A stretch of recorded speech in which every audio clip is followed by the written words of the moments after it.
নমস্কার বন্ধুরা, আমাদের আজকের রেসিপি দেশি মুরগির ঝোল। আমি এখানে একটি পাত্র নিয়ে তার মধ্যে দিয়ে দিয়েছি সর্ষের তেল। সর্ষের তেল গরম হয়ে গেলে দিয়ে দিতে হবে আগে থেকে কুচি করে রাখা পেঁয়াজগুলো। দিয়ে দেব অল্প পরিমাণ চিনি। এরপর পেঁয়াজের রঙটা কিছুটা পরিবর্তন হয়ে গেলে এর মধ্যে দিয়ে দিতে হবে আদা, রসুন ও টমেটোর পেস্ট। দিয়ে দিচ্ছি কাশ্মীরি মির্চ, পরিমাণ মতো নুন, জিরে গুঁড়ো।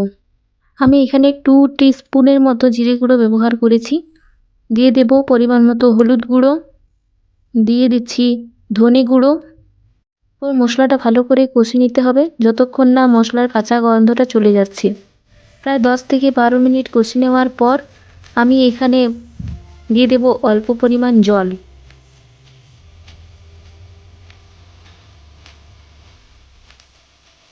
আবারও প্রায় 3 থেকে 5 মিনিট মশলাটা একটু ভালো করে কষে নিতে হবে।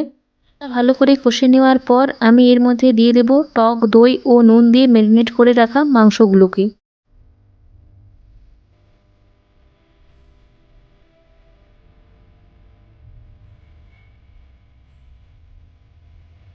মশলার সাথে মাংসের টুকরোগুলোকে ভালো করে মিশিয়ে নেব।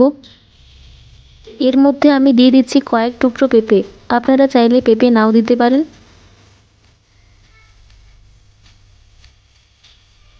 দিয়ে দেব পরিমাণ মতো জল।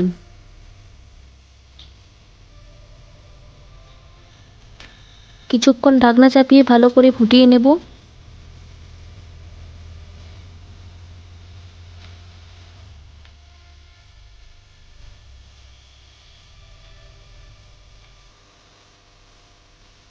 এবার মাংসটিকে প্রেসার কুকারের মধ্যে দিয়ে দিচ্ছি।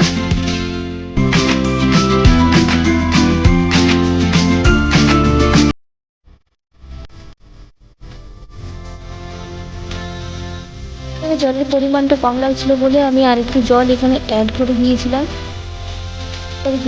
দিয়েছিলাম ঢাকনা তুলে আমি এর মধ্যে দিয়ে দিচ্ছি গরম মশলা অল্প পরিমাণে।